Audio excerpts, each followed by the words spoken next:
يدعون من دون الله لن يخلقوا ذبابا ولو اجتمعوا له. اللہ کو چھوڑ کر تم جن سے بھی مانگ رہے ہو، اللہ کو چھوڑ کر تم جن کو بھی پکار رہے ہو، اللہ کو چھوڑ کر تم جن کے بھی آستانوں پہ جا رہے ہو، بیٹا بیٹا بیٹا چلا رہے ہو، اللہ کو چھوڑ کر تم جن سے بھی حاجت روائی و مشکل کشائی کا سوال کر رہے ہو، لن يخلقوا ذبابا، وہ سب ایک مکھی بھی پیدا کرنے کی طاقت نہیں رکھتے. سب مل جائیں وَلَوِ اجْتَمَعُوا لَهُ، ایک مکھی کو پیدا کرنے کے لیے سب جمع ہو جائیں، سب اجتمعوا، بریلی سے بغداد تک اور کشمیر سے کنیا کماری تک سب اکٹھا کر لو، سب کو جمع کر لو، زندوں کو بھی مردوں کو بھی سب کو اکٹھا کر لو، اور سب کو جمع کرنے کے بعد کہو کہ ایک مکھی پیدا کر کے دکھا دیں، لن يخلقوا ذبابا، وہ ایک مکھی بھی پیدا کرنے کی طاقت نہیں رکھتے. اس سے بڑا تماچا اور کیا ہو سکتا ہے؟ تو یہ دھرم، یہ دین سب کا ہے، یہ توحید سب میں ہے، یہ ایکیشورواد سب میں. خود ہمارے ہندو بھائیوں میں بھی ایکیشورواد ہے، عیسائیوں میں بھی ایکیشورواد ہے، یہودیوں میں بھی ایکیشورواد ہے. ایک اللہ کی عبادت کے سب قائل ہیں، سب میں یہ لکھا ہوا ہے کہ اللہ کے علاوہ کوئی معبود نہیں، عبادت صرف اسی کی ہو، لیکن ساتھ میں شرک بھی ہے. آپ دیکھ لیجئے عیسائیوں میں صاف لکھا ہے کہ اللہ کے علاوہ کوئی معبود نہیں، there is no God، وہ ایک ہی ہے، دوسرا نہیں، صاف لکھا ہے. لیکن اس کے باوجود وہ عیسیٰ علیہ السلام کو اللہ کا بیٹا مانتے ہیں، سن آف گاڈ کہتے ہیں. اور عیسائیوں میں ایک الگ دستور ہے، 1/3 3/1، ایک تین اور تین ایک. عیسائیوں کا عقیدہ ہے اللہ ہی عیسیٰ ہے، اللہ ہی مریم ہے، ایک تین ہے اور تین ایک ہے. اے بھیا کسی کا بچہ گم ہو گیا ہے، اسٹیج پہ لاؤ گے تب نہ اعلان کریں گے. اماں مارکیٹ گھوم رہی ہے، بچہ ادھر کھو گیا ہے. مسلمان صرف پیدا کرنے کے علاوہ کچھ اور جانتے بھی ہیں. لائیے بھائی بچہ اسٹیج پہ لاؤ. کس کا بچہ ہے؟ ارے بچہ تو گم ہو گیا ہے، لیکن اچھا ہے ہی نہیں. کس؟ ارشاد شاہ، دلشاد شاہ نام ہے اس بچے کا. بھائی وہ بچہ کسی کا تھا، گم ہو گیا ہے. ارے جائے گا کہاں، یہیں کہیں ہوگا، سو گیا ہوگا کہیں. اتنا خطرناک نام ہمارے پاس نہیں ہے. نام لو بھیا. آپ لوگوں کے گاؤں کے نام بھی تو بڑے عجیب ہیں.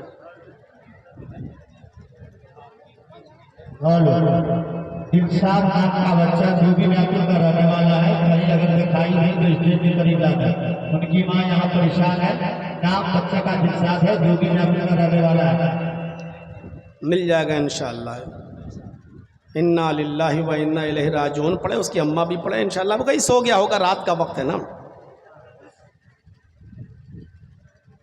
تو میرے بھائیوں، میں یہی عرض کر رہا تھا کہ یہی توحید ہے سب میں. یہ عیسائیوں میں بھی یہی ہے، لیکن اس کے باوجود وہ یہ مانتے ہیں عیسیٰ ہی اللہ، اللہ ہی عیسیٰ، اللہ ہی مریم، عیسیٰ ہی اللہ، عیسیٰ ہی مریم، مریم ہی اللہ اور مریم ہی عیسیٰ. یعنی ایک تین اور تین ایک، 1/3 3/1. وہ کہتے ہیں ایک ہی ہے، تین تین ہے وہی ایک. اللہ ہی عیسیٰ ہے، اللہ ہی مریم، عیسیٰ ہی اللہ ہے، عیسیٰ ہی مریم، مریم ہی اللہ ہے، مریم ہی عیسیٰ. ایک تین اور تین ایک. یہ عیسائیوں کے بعض فرقوں کا یہ بھی عقیدہ ہے. کچھ لوگ عیسیٰ کو اللہ کا بیٹا مانتے ہیں، یہ ان کا دوسرا فرقہ ہے۔ تو شرک ان میں بھی ہے اور شرک مسلمانوں میں بھی ہے۔ بہت سے لوگ تو اللہ کے نبی جناب محمد رسول اللہ کو اللہ کا بندہ اور اس کا رسول مانتے ہیں، لیکن بہت سے لوگ یہ عقیدہ بھی رکھتے ہیں کہ اللہ کے نبی اللہ نے اپنے نور سے ان کو پیدا کیا ہے، اللہ نے اپنے نور سے پیدا کیا ہے، یعنی محمد صلی اللہ علیہ وسلم انسان نہیں ہے، بشر نہیں ہے، اللہ نے اپنے نور سے پیدا کیا ہے۔ تو میرے بھائیوں، جیسے عیسائیوں میں شرک داخل ہو گیا، ایسی مسلمانوں کے درمیان بھی شرک داخل ہو گیا۔ شرک ادھر بھی ہے، شرک ادھر بھی ہے، لیکن حقیقت یہ ہے کہ شرک کی دعوت کہیں نہیں ہے۔ اسلام دین توحید ہے، سب سے بڑی خصوصیت اس لیے کہ توحید کی دعوت جتنے زوردار انداز میں اسلام دیتا ہے، دنیا کے کسی مذہب کے اندر نہیں۔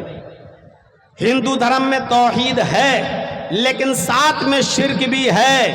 33 کروڑ دیوی دیوتا ہیں، یہ اسلام کے اندر توحید ہے لیکن شرک نہیں ہے۔ مسلمان شرک کرتا ہے، یہ ایک الگ مسئلہ ہے، لیکن اسلام میں شرک نہیں ہے۔ تو اسلام دین توحید ہے، دین توحید۔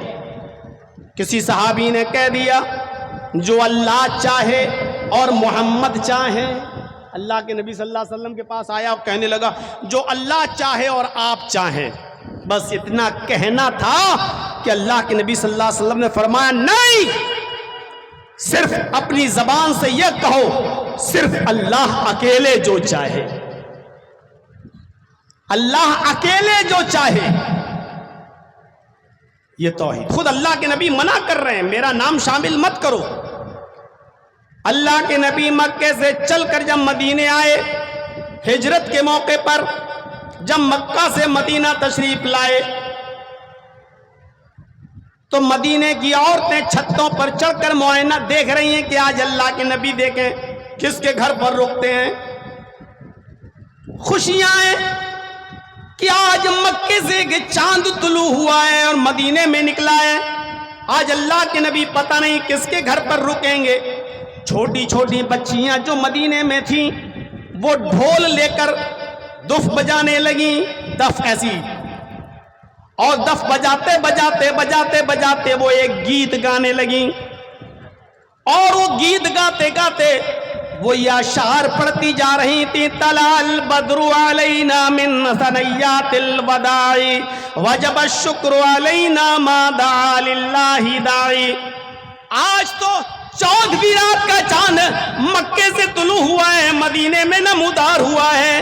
آج اللہ نے محمد رسول اللہ کو ہمارا مہمان بنا دیا ہے، ہم اللہ کا جتنا بھی شکر ادا کریں وہ کم ہے۔ وجب الشکر علینا ما دعا للہ داعی۔ اللہ کے رسول مکے سے مدینہ ہمارے درمیان آئے، ہم اللہ کا جتنا بھی شکر ادا کریں وہ کم ہے۔ ان چھوٹی چھوٹی بچیوں نے دیکھا کہ اللہ کے نبی ان کے پاس سے گزر رہے ہیں، تو ان بچیوں نے ایک جملہ کہہ دیا، وَفِينَا نَبِيٌّ يَعْلَمُ مَا فِي غَدٍ۔ آج ہمارے پاس ایک ایسے نبی آئے جو کل کی بات بھی جانتے ہیں، کل کیا ہونے والا وہ بتا دیتے ہیں، کل کا علم بھی رکھتے ہیں۔ اللہ کے نبی نے جب یہ جملہ سنا، چھوٹی چھوٹی بچیاں تھیں، ان کے منہ سے یہ جملہ نکلا کہ محمد رسول اللہ تو کل کی بات بھی جانتے ہیں۔ آپ اپنی اونٹنی سے اترے اور ان بچیوں کے پاس آئے، آپ نے ان بچیوں سے کہا دعی حاضر الکلمات، بچیوں ان جملوں کو چھوڑ دو، یہ جملے اپنی زبان سے ادا نہ کرو۔ اللہ کی قسم مجھے نہیں معلوم کہ کل میرے ساتھ کیا ہوگا، مجھے کل کا علم نہیں ہے، ارے مجھے تو تھوڑی دیر کے بعد میرے ساتھ کیا ہوگا مجھے تو اس کا بھی علم نہیں ہے، یہ صرف اللہ جانتا ہے کہ کل کیا ہوگا، مجھے کل کا علم نہیں ہے۔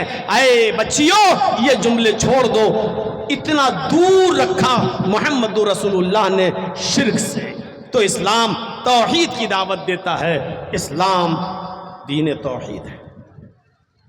اللہ کے نبی نے کبھی نہیں کہا کہ میرے سامنے سجدہ کرو، کبھی نہیں کہا۔ اسلام رسالت کا صحیح تصور پیش کرتا ہے۔ آپ دیکھ لیے یہودی کس کو مانتے ہیں؟